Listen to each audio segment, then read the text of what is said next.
네, 안녕하십니까. 광닭입니다. 자, 여러분들, 이제 10월로 접어들면서 보시다시피 무도 뿌리가 이제 굵어지기 시작을 했습니다. 그리고 배추도 한참 속을 채워가고 있는 모습입니다. 여러분들 밭은 지금 어떤 모습일지 참 궁금하네요. 자, 오늘 말씀드릴 주제는요, 이 텃밭, 특히 김장 채소를 재배하면서 영원한 숙제 중에 하나죠. 무의 잎을 따줘야 되느냐 말아야 되느냐를 가지고 말씀을 많이 하시는데, 오늘 그거에 대해서 좀 정리를 한번 해볼까 합니다. 결론부터 말씀을 드릴까요? 제가 작년에도 그런 영상을 소개해 드린 바가 있는데, 무의 잎은 따주는 것보다 따주지 않는 것이 훨씬 이롭다, 이것이 전체적인 견해입니다. 하지만 올해는 제가 그럼에도 불구하고 이걸 따드시고 싶어 하는 분들이 계세요.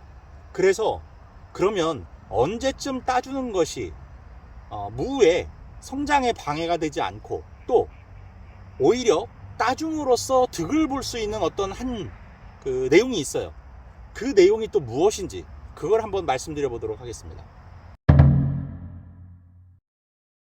자, 보통 무의 잎을 따주시는 분들은 어떤 논리를 가지고 얘기를 하시냐면요, 무의 잎에서 양분을 형성해서 뿌리로 내려보내야 되는데 아래에 있는 잎들이 그 양분을 뺏어 먹는다, 그런 논리입니다. 하지만 그렇지 않습니다. 양분의 이동은 그런 원리로 일어나질 않아요. 이건 뿌리 작물이기 때문입니다. 뿌리 작물이란 이름이 붙는 이유 자체가 양분의 저장을 어디에다 하느냐, 그걸 가지고 하는 거예요. 그래서 당근이라든지 이런 무라든지 비트라든지 이렇게 우리가 뿌리 작물이라고 부르는 것들은 양분을 자기가 알아서 바로 뿌리로 내려보내는 그런 능력이 있습니다. 그리고 고구마라든지 감자라든지 하는 덩이줄기 형성을 하는 그런 작물들은 덩이줄기의 양분을 저장하도록 되어 있어요. 그래서 그건 여러분들이 아래 잎을 따준다 그래서 무가 잎에다 저장을 안 하고 뿌리에 저장을 한다, 그런 논리는 성립이 되지 않습니다. 자, 그리고 제가 이걸 따줌으로 인해서 손해볼 수 있는 내용들 몇 가지 말씀을 드렸었어요. 그 따준 자리로 감염이 일어난다든지, 또 그 이파리의 수가 모자라기 때문에 오히려 양분을 형성하는 공장의 수가 줄어드는 셈이다, 그런 얘기도 드렸었어요.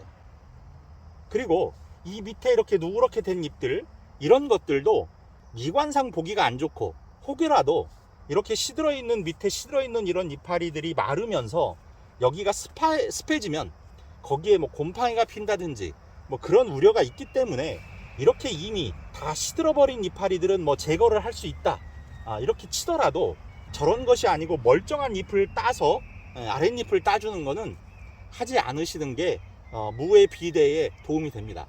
자, 그럼 제가 초반에 말씀드렸듯이 무의 이파리를 따줘야 되는 시기는 그럼 언제쯤일까요? 우리가 오이라든지 이런 열매 작물들, 토마토라든지 하는 것들, 잎 따주기를 하는 그 시기를 결정하는 원리 자체가 그 열매의 비대와 관련이 있죠. 그래서 비대가 끝나면 그 잎은 이제 필요가 없는 겁니다.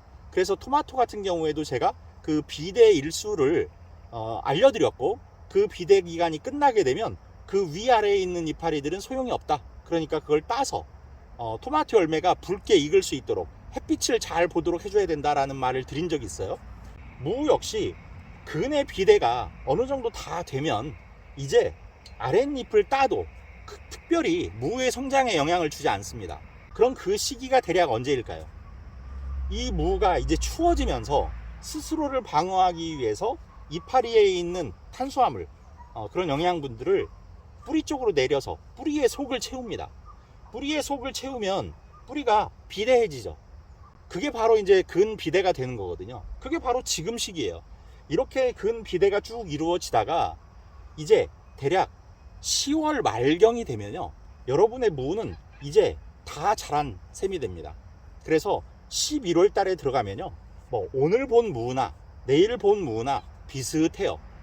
특별히 여러분들이 물을 급격하게 주거나 무슨 비료를 한꺼번에 또 많이 주거나 하지 않는 이상, 이제 무는 10월 말경이 지나게 되면 근 비대가 다 완성이 됩니다.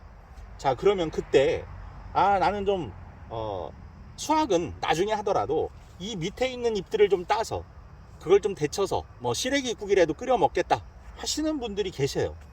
그래서 그때 아랫잎을 따주시게 되면 좋은 점이 한 가지가 있어요. 좋은 점이 한 가지. 그게 뭐냐? 이 무에 비대가 이루어지면 이 무는 어떻게 됩니까? 위로 솟구칩니다. 왜냐하면 당근처럼 무가 뾰족하지가 않죠. 그래서 땅을 깊게 파고 들어가지는 않습니다. 그러면 여러분들이 뭐 북주기를 좀 어느 정도 한다 하더라도 무는 윗부분으로 무가 이렇게 솟구치기 마련이에요. 자, 그런데 보통 무의 색깔은 흰색이죠. 그런데 보면 무의 그 어깨 부분을 보면 무가 초록색인 경우가 있죠. 이게 왜 그럴까요? 그게 바로 햇빛을 보면서 그 부분에 엽록소가 표면에 형성이 된 겁니다. 자, 엽록소 하면 떠오르는 게 뭐죠? 바로 광합성입니다. 그 무 표면에 엽록소가 형성되면서 광합성을 하게 돼요. 광합성의 가장 중요한 역할이 뭐죠? 바로 양분을 형성하는 겁니다. 그러면 그 초록색 부분이 엽록소가 형성되면서 광합성을 하니까 그 초록색 부분에서 양분이 형성이 돼요. 양이 많건 적건. 그렇게 되면 그 윗부분은 단맛이 더 강해집니다. 그래서 무의 부분별로 우리가 사용 용도를 제가 그것도 영상을 올려드린 적이 있어요. 무의 맨 윗부분은 답니다. 달아요, 맛이. 초록색 부분은. 그래서 그 부분은 주로 무의 생채를 한다든지 생식을 할 때 쓰시면 매운맛이 없기 때문에 좋습니다. 그리고 중간 부분, 가장 몸통이 두꺼운 부분이죠. 그 중간 부분은 익혀 먹는 재료, 조림을 한다든지 할 때 쓰시는 용도로 하면 맛이 좋아요. 왜냐하면 그 부분은 약간 매운맛이 날 수가 있거든요.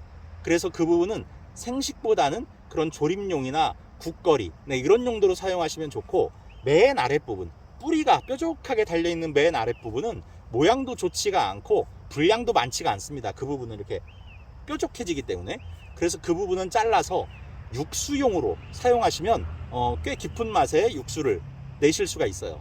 자, 그러면 지금 말씀드렸듯이 무의 윗부분이 초록색이 돼서 단맛이 강하기 때문에 그 부분은 주로 생식용이나 무 생채용으로 쓰시면 좋다라고 말씀을 드렸죠. 그것처럼 만약에 여러분들이 나는 무의 그 초록색 부분을 늘려서 단맛을 좀 좋게 하고 싶다 라고 생각하신다면 무의 아래 부분을 좀 따서, 윗부분을 따서 햇빛이 그 아래 부분을 비추게 해주시면 그 부분이 늘어납니다. 하지만 그렇다고 해서 꼭 좋은 건 아니에요.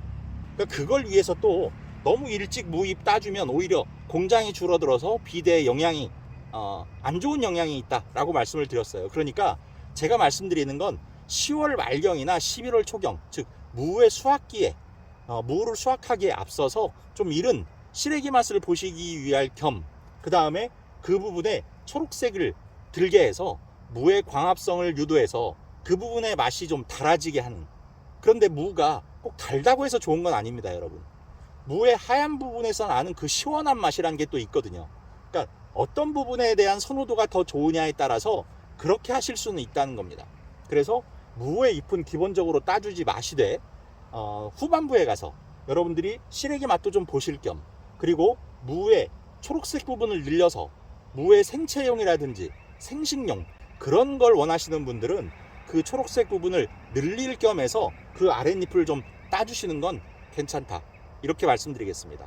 다시 한번 말씀드리지만 무는 근비대기에는 무의 잎을 따주지 마시기 바랍니다. 자, 오늘 내용 이렇게 간단하게 정리를 해드리도록 하겠습니다. 자, 그러면 오늘 내용 잘 보시고 여러분이 선택하셔서 재배하시면 됩니다. 자, 굵게 그리고 아주 싱싱하고 시원한 가을무 풍성하게 수확하시길 응원하도록 하겠습니다. 자, 구독, 좋아요, 알림 설정 부탁드리면서 인사드리겠습니다. 감사합니다.